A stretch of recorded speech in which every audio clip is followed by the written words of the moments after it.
গ্ৰীষ্মৰ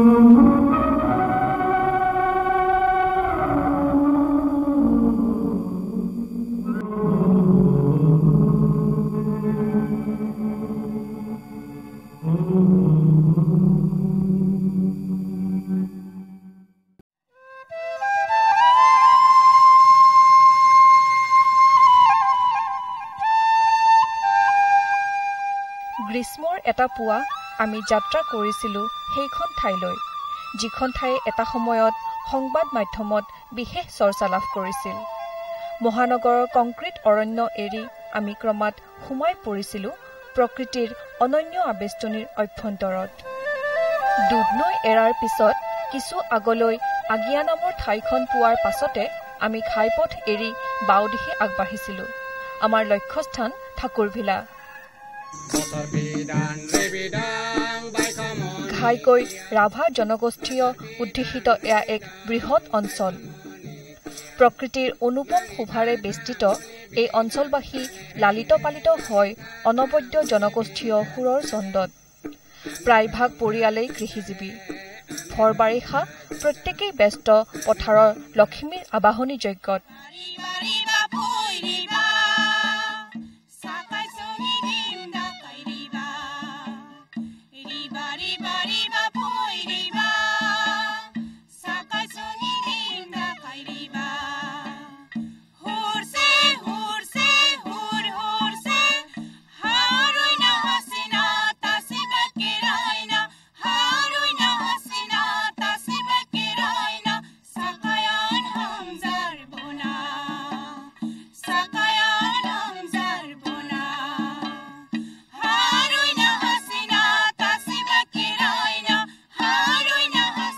মন কৰিবলগীয়া যে পৰিয়াল একোটাৰ ভৰণ পোষণত ৰাভা মহিলাসকলে বিশেষ ভূমিকা গ্ৰহণ কৰে। অনেক ক্ষেত্ৰত পুৰুষৰ তুলনাত ৰাভা মহিলাসকলে অধিক জিলিকি উঠে। ৰাভা মহিলাই তাঁতৰ পাতত সুন্দৰ সপোন ৰচে।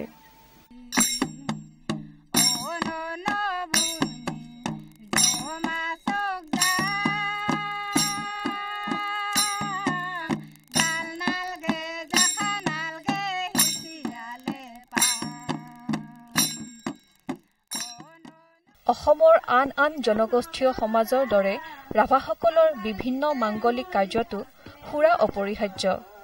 ৰাভা মহিলাসকলে অনেক যত্নেৰে এই উপাদেয় পানীয়বিধ প্ৰস্তুত কৰে।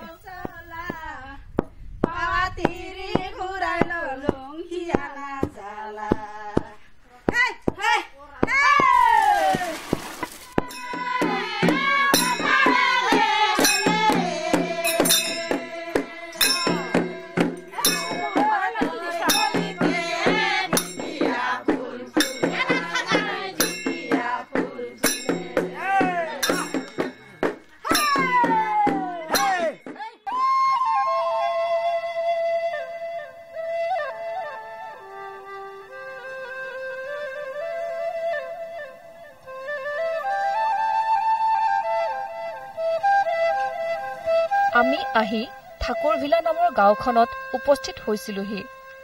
বিস্তীৰ্ণ পথাৰৰ মাজে মাজে অ'ত ত'ত একোটা চুবুৰী। প্ৰতিটো চুবুৰী তামোল, নাৰিকল, কঁঠাল আদি বিভিন্ন গছৰ শাৰীয়ে আৱৰি আছে। আমি জানো ইয়াৰে কোনোবা এটা চুবুৰীতে আছে সেইগৰাকী মহিলাৰ ঘৰ, যাক বিচাৰি আমাৰ এই সুদীৰ্ঘ যাত্ৰা। এখন অতি ভিতৰুৱা গাঁৱৰ এগৰাকী অতি সাধাৰণ মহিলা, যি আজিৰ তাৰিখত নিজৰ অসাধাৰণ কামেৰে গোটেই দেশতে জিলিকি উঠিছে, হৈ পৰিছে বাতৰিৰ শিৰোনামা। সেইগৰাকী মহিলা বিৰুবালা ৰাভাৰ গাঁও এইখন। আমাৰ অপেক্ষাত থকা হৰিশ ৰাভাই আমাক আগবঢ়াই লৈ গ'ল। এও ৰাভা হাছং স্বায়ত্ত পৰিষদৰ অন্যতম কাৰ্যবাহী। আমাৰ বাবে কিছু গাঁওবাসী ৰৈ আছিল। এইসকল গাঁওবাসী অত্যন্ত পৰিশ্ৰমী। দিনৰ দিনটো পথাৰত হাড় ভঙা শ্ৰম কৰি ফচল উৎপাদন কৰে।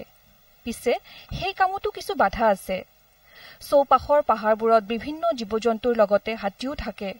শস্যৰ বতৰত তাৰ পৰাই নামি আহে হাতীৰ জাক।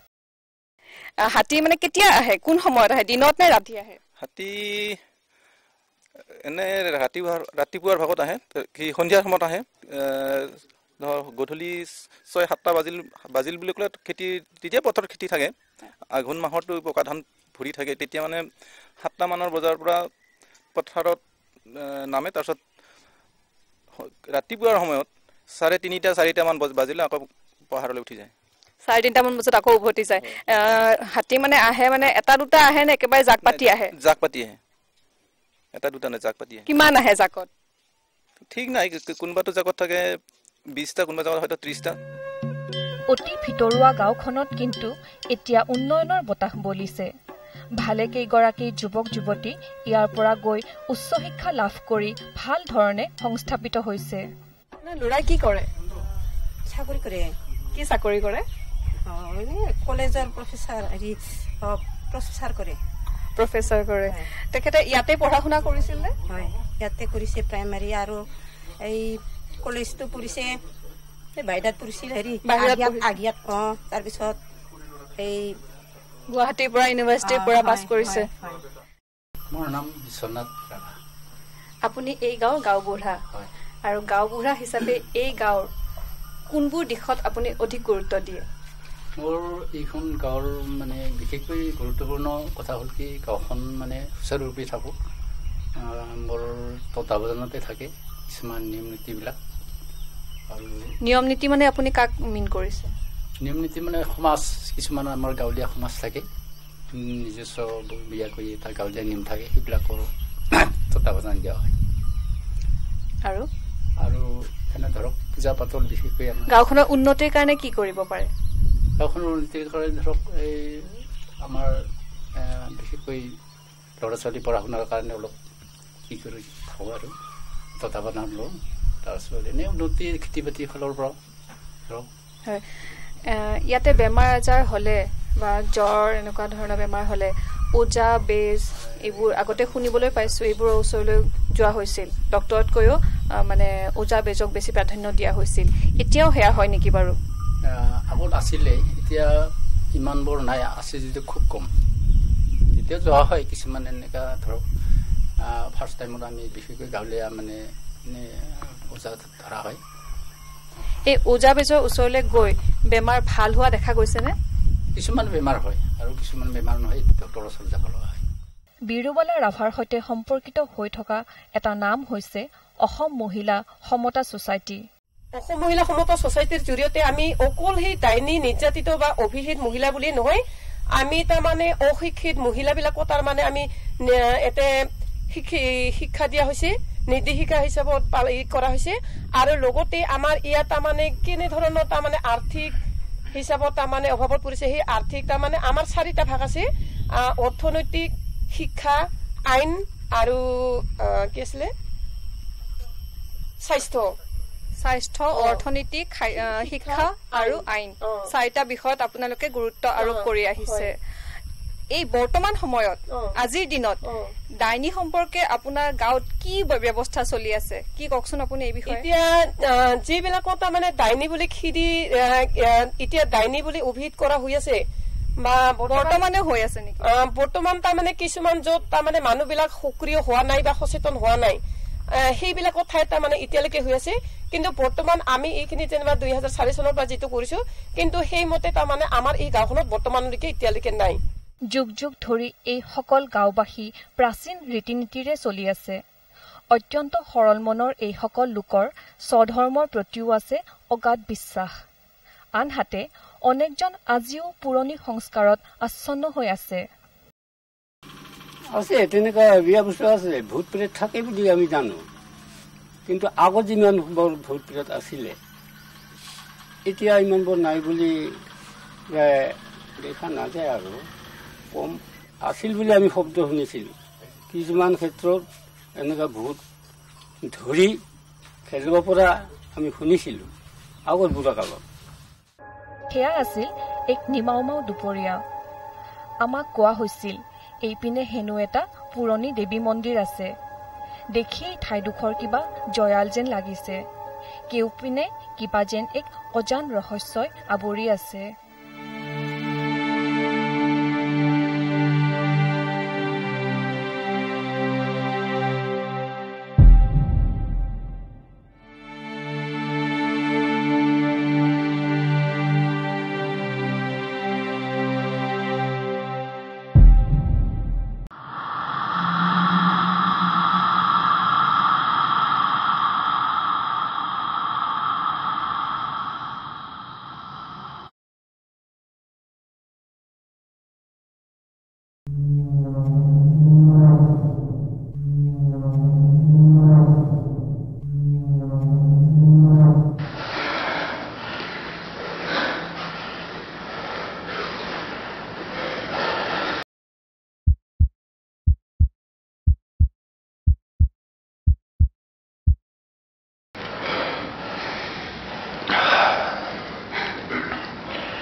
সেইটোৱে সেই পুৰণি মন্দিৰ।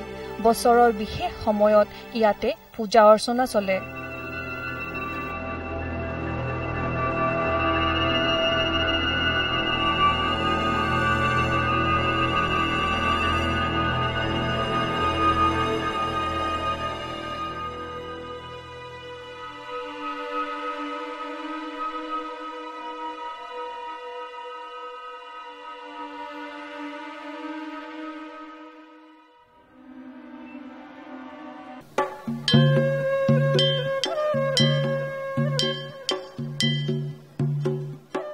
এটা সৰু টিলাৰ ওপৰলৈ আমি আগবাঢ়িছিলো। আমি যাক বিচাৰি আহিছো, এতিয়া বাৰু তেওঁ কি কৰি আছে?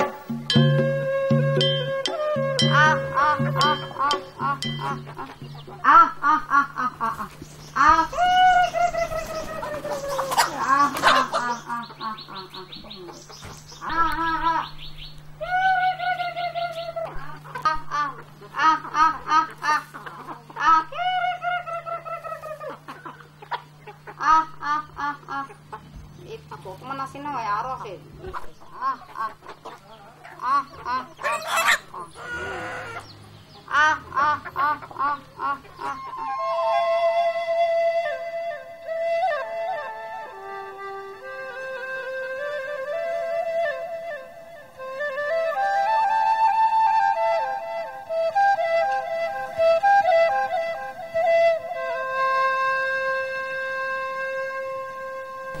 মোৰ নিজৰ জীৱনত ঘটনা ঘটা বুলিতে মোৰ যিহেতু প্ৰথম ধৰ্মেশ্বৰ মোৰ প্ৰথম ল'ৰা, সেই মানসিক ফালৰ পৰা কিবা এটা ৰোগ হৈছিলে হা।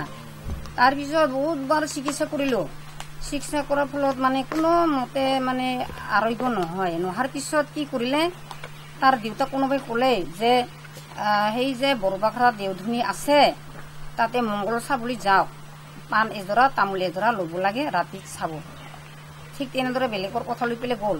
যোৱাৰ পিছত ক'লে যে এইটো মংগলটো চাব ৰাতি, কি দেখে। তাৰপিছত এইটো জনাই থৈ আহিল। পিছত ৰাতিপুৱা খবৰ ল'ব গ'ল। খবৰ ল'ব যোৱাতে সেই দেওধনীয়ে ক'লে যে তোমাৰ ল'ৰাক পুৰি ধৰিছে, পুৰিজনী গৰ্ভৱতী আছে, কালি পৰহিৰ ভিতৰত মানে এটা চলি সন্তান হ'ব, তাৰপিছত সেই 3 দিন থাকি মৰি যাব। ঠিক তেনেদৰে ক'ল। পিছতে সি মানে মৰা নাই এইটো হ'ল 1985 চনৰ পগলা। আৰু সেই কথাটো হ'ল ইমান বছৰ আজিলৈ আছে। এই শ্বিলঙত মানে চিকিৎসা নহয়, পাগলা ফাটিকত, কাৰণ মানে গোটেই মানে ঘৰত জীৱিত আছে তেখেত। আছে, এইটো আছে। মৰিলে খবৰ দিম বুলি কৈছে। তাৰপিছত এবাৰ শ্বিলঙত নিয়াৰ পিছত আকৌ ঘূৰি আহিলে, ভাল হ'ল বুলি তাৰ দেউতে উলিয়াই আনিলে, আকৌ হয়। এই লাষ্টত মানে মই 1996 চনত মানে শ্বিলঙত আৰু পঠাই দিলোঁ। সেই 1996 চনত পঠাই দিয়াৰ পিছতে তাৰ দেউতাও ঢুকালে। একেখন এই ল'ৰাটো ওলাই দিলোঁ আৰু তাৰ দেউতাও ঢুকাল। পিছত লাহে লাহে এই যে অসম মহিলা সমতা ছ'চাইটি যেতিয়ালৈকে আমাৰ গোৱালপাৰা জিলাত ৰূপায়ণ গোট যিটো আছিলে বা হৈছে 1985 চনৰ পৰা আৰম্ভণি, তাৰপিছত সেই 2000 চনত মোক লগ পালে। লগ পোৱাৰ পিছত এটা দদান মঞ্চত এটা শিবিৰ পাতিছে। শিবিৰ পাতাত গোটেই মহিলা স্বাক্ষৰ কৰিছে, বোলে নিৰক্ষৰ মহিলা স্বাক্ষৰ কৰিব লাগে বা কিবা এটা আমি প্ৰশিক্ষণ ল'ম, আপোনালোকে এবাৰ হেৰি এটা সুবিধা হ'ব, চাইন দিব জানিলে বহুতখিনি সুবিধা হ'ব। আৰু নিৰক্ষৰ কাৰণে আপোনালোকে নিৰ্যাতিত হৈ আছে, সমাজখন নষ্ট পাই আছে, গতিকে এটা আমি আপোনালোকক প্ৰশিক্ষণ ল'ম। সেইখিনি কথা আগতে আৰম্ভণি কৰাৰ পিছত লাহে লাহে কি হ'ল কথাখিনি, সেইদিনা 5 গৰাকী যিটো মানে দদান মঞ্চ ডাইনী অৱহিত কৰা মহিলাগৰাকী আছে, 5 গৰাকী ডাইনীৰ অৱহিত কৰাটো মানে এটা মানে হেৰি কথাটো উল্লেখ হ'ল। কৈছে যে আপোনালোকে এই 5 গৰাকী ডাইনী অৱহিত কৰা মহিলাগৰাকীক ডাইনী বুলি হয় বা নহয় ভাবি নেকি? যদি হয় তেতিয়াহ'লে হয় বুলি কবি, আৰু যদি নহয় তেতিয়াহ'লে নহয় বুলি কবি। এনেকুৱা কৈ দিছে মানসিকতাকে। কোনো মহিলাই মাত নামাতিলে। মাত নামাতাৰ ফলত কি হ'ল, মোৰ এনেকুৱা চিন্তা হোৱাৰ পিছত কি হ'ল, মই কৈছোঁ আচ্ছা ডাইনী 5 গৰাকীয়ে সজাইছে, কোনে ডাইনী বুলি কৈছে? তখন তাহাঁতে বুক ভুকিয়াই এই যে পাকাটো ভুকাই কয় মঞ্চত, এই মন্দিৰ মঞ্চত। তখন কৈ কি আমাক মানে হেৰি দেওধনী বৰবাখৰা দেওধনীয়ে আমাক ডাইনী সজাইছে, চবকে দেওধনীয়ে ডাইনী সজাইছে বুলি কয়। 5 গৰাকী একে কথা। তাৰপিছত মই ক'লো হা মোৰ ল'ৰা তাক যে 3 দিন থাকি মৰিব বুলি কৈছিল, পৰি ধৰিছে কৈছে, আজিলৈও মৰা নাই। আৰু সেই ডাইনীয়ে সেই 5 গৰাকী দেউধনীয়ে ডাইনী বুলি কৈছে মংগলচতে, এইটো ডাইনী নহয়, এইবিলাক অন্ধবিশ্বাস, এইবিলাক মানুহ। গতিকে এই মানুহবিলাকক বচাই ৰাখিব লাগে। এইটো মই ডাইনী বুলি মই নামানো, এইটো ডাইনী নহয়। আপুনি যি সময়ত ডাইনী প্ৰথাৰ বিৰুদ্ধে মাত মাতিছিল, ৰাইজৰ মানে গাঁৱৰ ৰাইজৰ বিৰুদ্ধে মাত মাতিছিল, সেই সময়ত আপোনাক গাঁৱৰ ৰাইজে এলাগি কৰিছিল নেকি? হয়, কৰিছে। কাৰণ মানে কৈছে আৰু সেই দদান মঞ্চত কোৱাতে কৈছে যে আপুনি ডাইনী বুলি নহয় বুলি কৈছে, কিন্তু ডাইনী নহয় কিয় কৈছে মই কৈছো, বুজাইছো দেই। মই কৈছো ৰাইজৰ মাজত, কাৰণ মোৰ ল'ৰা যিহেতু ধৰ্মেশ্বৰ ৰাভাক পুৰি ধৰিছে বা 3 দিন থাকি মৰিব কোৱাৰ উদ্দেশ্যতহে মই মোৰ এটা মনত এটা হঠাৎ এটা অকস্মাত এটা মোৰ এটা অনুতাপ আহিল বা মোৰ মনত এটা ভাৱ আহিল। সেই ভাৱ ধাৰণা মিলাই পেলাই মই এইটো নহয় বুলি মই দাঙি ধৰিছো। এইখিনি মই ৰাইজক বুজাইছো। তাৰপিছত তথাপিও কৈছিল মানে চাইনটো দে, ৰাইজৰ লগত থাকিব ইচ্ছা হলে চাইনটো দে বুলি কৈছে। এইটো ভুলতে কৈছে, কিন্তু মই কৈছো যে মই গাঁৱৰ ৰাইজৰ মানুহ, মই কেতিয়াও মই চাইনটো নিদিম, কাৰণ মই ইয়াতে জন্ম, ইয়াতে বিবাহ, মোক চাইনটো দিব নালাগে। বৰ্তমান সময়ত আপোনাৰ ঠাকুৰভিলা গাঁৱত হয় ডাইনী প্ৰথাৰ কিবা আছে নেকি, এনেকুৱা হৈছে নেকি? আৰু এতিয়াও মানে এতিয়া বৰ্তমান নাই। আগতে যে মঞ্জুলা মাকক মানে সেই ডাইনী সজাইছিলে, তাৰ পৰা আজিলৈও নাই। তাৰপিছত এতিয়া লাহে লাহে বুজি উঠিছে যে অসুখ হলে যে মেডিকেলত নিব লাগে, এটা প্ৰত্যেকে বুজিছে। আৰু এই ৰাস্তা ঘাট বেয়া আছিল। অৰ্চনা বাৰ্মা বাইদেউ মই 2004 চনত মই এটা এপ্লিকেশ্যন দি পেলাই এইখিনি ৰাস্তা কৰাৰ দায়িত্ব লৈছে। নিজৰ গাঁওখনত বাহিৰেও আৰু অন্য জেগাতো এই বিষয়ে আগবাঢ়িছিল নেকি? মই প্ৰত্যেকবাৰতে আগবাঢ়ি আছো। কাৰণ বৰ্তমান 38 গৰাকী হোৱাৰ পিছত 33 গৰাকী সমাধান কৰাৰ পিছত এতিয়া বৰ্তমান যিটো মিছন বিৰুবালা বুলি যিটো কাম কৰি আছে, আমি বহুত ঠায়ে ঠায়ে ঘূৰিছো। মাজুলী, যোৰহাট, তিনিচুকীয়া, এই মৰিয়নি, কাঠনিবাৰী, মৰিয়নি, পিছল মানুহ বুলি কৈছে, তাহাঁতক বহুতখিনি আমি এইবিলাক সমূহ আলোচনা কৰাৰ পিছত আমি গোটেই আমি এটা সংগঠনমূলক হিচাপে আমি কেতিয়া স্থাপন কৰা হৈছিল? 2011 চনৰ পৰা আৰম্ভণি কৰিছো। 2012 চনৰ পৰা ইতিমধ্যে চলি আছে। এতিয়া আমি 13খন জিলাত 1000জন মান আমাৰ যেনিবা সদস্য ইতিমধ্যে হৈছে।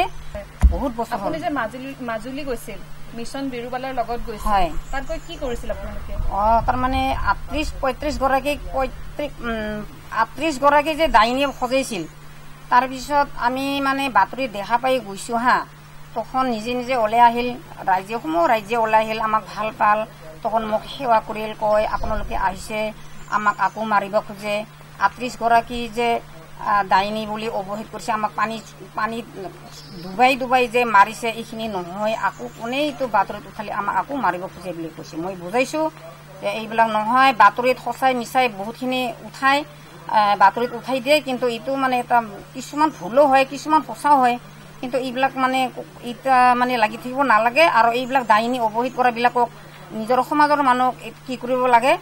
তাৰপিছত এনেকুৱা দায়িত্ব দিয়াৰ পিছত এই সেই লক্ষীৰ ভুল হৈছে, পিছত নিজে ধৰা দিল।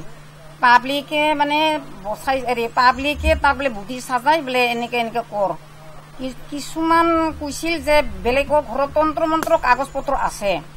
তন্ত্ৰ মন্ত্ৰ যদি কাগজ পত্ৰ যদি আছে, তখন কৈছে কে মানিক মিলিয়ে কৈছে যে ঠাকুৰ তুমি যে লুখিয়াই তুমি নিজে উলিয়াই আনা, আমি একজন মাত্ৰ লোক পঠিয়াই দিম তালা চাবি খোলাবৰ কাৰণে, উলিয়াই আনা। একোৱে ওলাব নোৱাৰিলে। তাতে বুজা গ'ল তাৰমানে ভুল বাট। এইটো ভুল বাট। বহুত এনে ভুলত মানে আজি নিজে মানে মানি ল'ল মই মিছাকে ইমান দিন কৰিছো। ঔষধ পাতি লৰালে বনো ঔষধ নিজৰ ব্যক্তিগত কিবা কাৰণ থাকিব পাৰে নেকি? এই যে ওজা বেজসকলে যে ডাইনী সজায়, কি কাৰণত সজায়, কিহৰ ওপৰত ভিত্তি কৰি সজায়? তেওঁলোকৰ কিবা নিজৰ ব্যক্তিগত কাৰণত বা হিংসা এনেকুৱা কিবা কাৰণতো নিৰ্দিষ্ট মানুহক ডাইনী সজায়, এনেকুৱা হয় নেকি? বেজৰ মানে ইটো হ'ল তাৰ ব্যৱসায়, তাহাঁতৰ লাভ। এইটো মানে এই যে ৰোগী যিমানবোৰ তাহাঁতৰ হাতত থাকিব, তাহাঁতৰ এইটো মানে টকা পইচা মানে আৰ্হিত হৈ থাকে। তাৰপিছত এই খৰচটো মানে উলিয়াই থাকিব, কিন্তু লাষ্টত মেডিকেলতে নিব লগা। এই যে ডাইনী সজোৱা, দেওধনী, এইবোৰ অন্ধবিশ্বাস, এই অন্ধবিশ্বাসবোৰ অকল বয়সস্থ মানুহবোৰৰ মাজতে সীমাবদ্ধ নে এইবোৰ বৰ্তমানৰ নতুন প্ৰজন্মৰ মাজতো সিঁচৰিত হৈ আছে? বয়স এই যে আগৰ যিটো বয়সস্থ মানুহবিলাকে বেছিকৈ কয়, কিন্তু বৰ্তমান যিটো উঠি অহা ল'ৰাবিলাকে ইমান মানে কি ডাইনি অৱহিত কৰাটো ইমানখিনি কি নহয়। এই কামবোৰ কৰি আপুনি ধৰ্মৰ বিৰুদ্ধে গৈছে নেকি?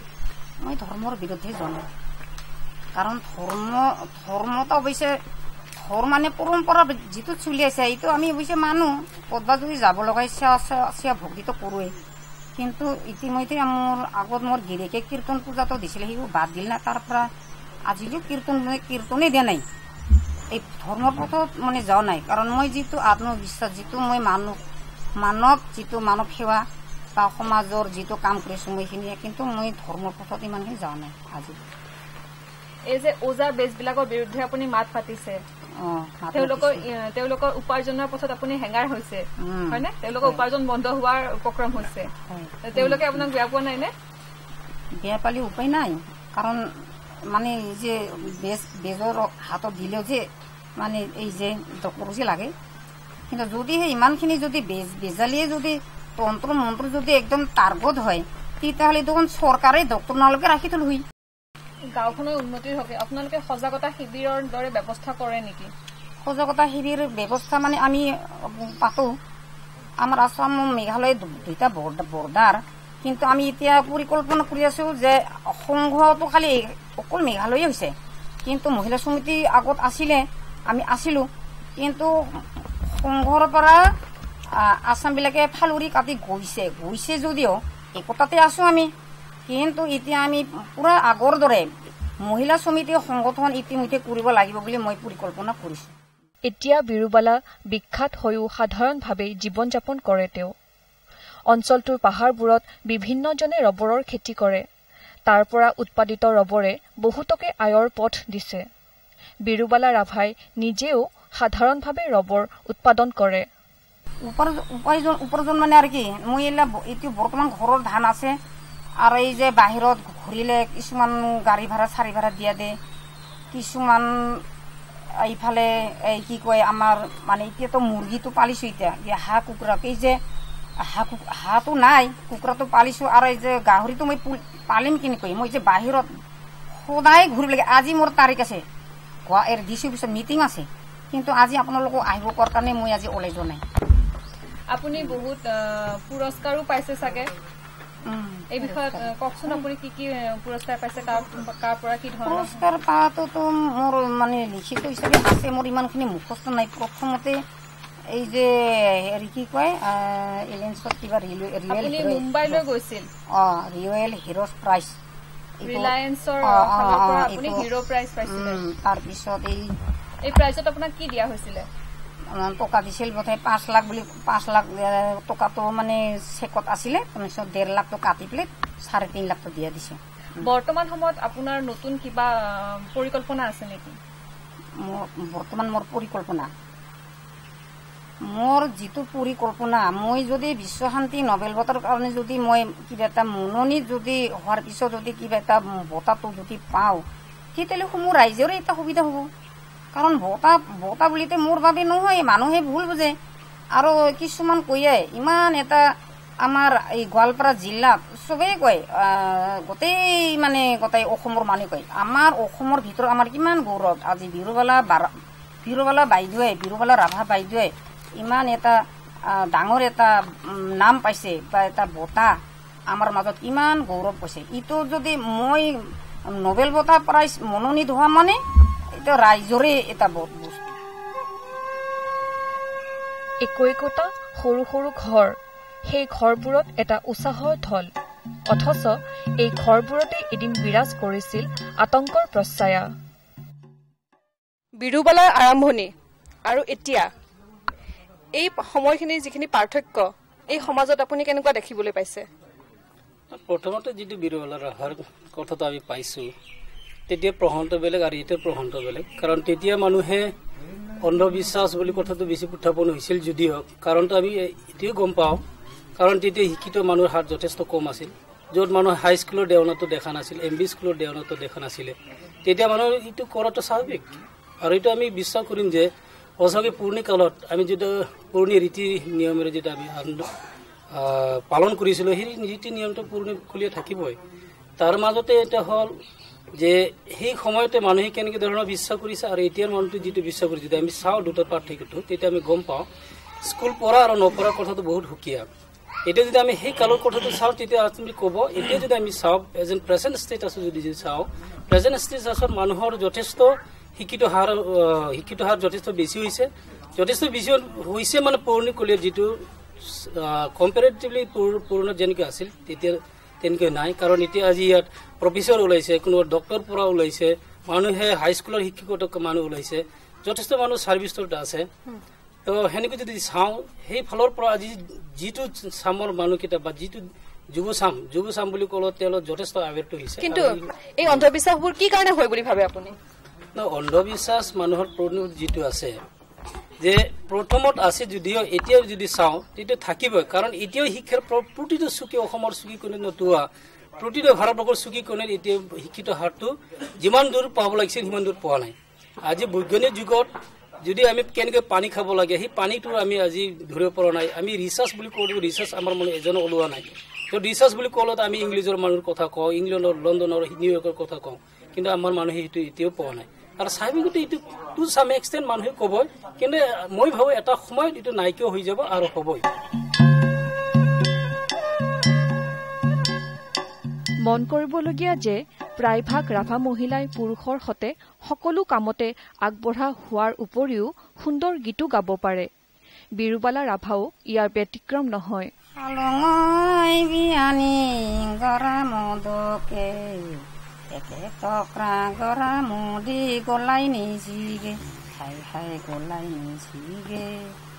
পুৰুলীয়া বাহিৰে পুৰুলীয়া ৰাও থাকবা যোৱা শুনিলে নাথাকে মোৰ গাঁও, হাই হাই নাথাকে মোৰ গাঁও।